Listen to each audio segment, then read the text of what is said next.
Kanka dün Darıca'da olanları duydun mu? Ne öyle? Gerçekten. Ha. Dinozor görmüşler. Ne doğru mu? He. O kadın doğru mu?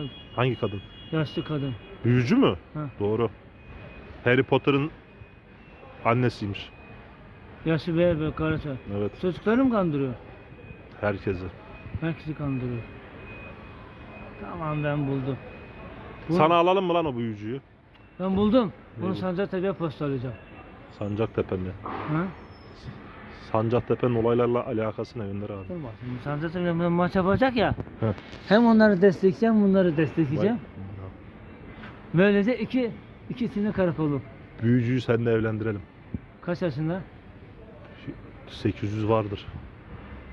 Ben de 50. Aranızda tam 750 yaş fark var. Onu kime alacağız biliyor musun? İsmail'e kakalayacağım.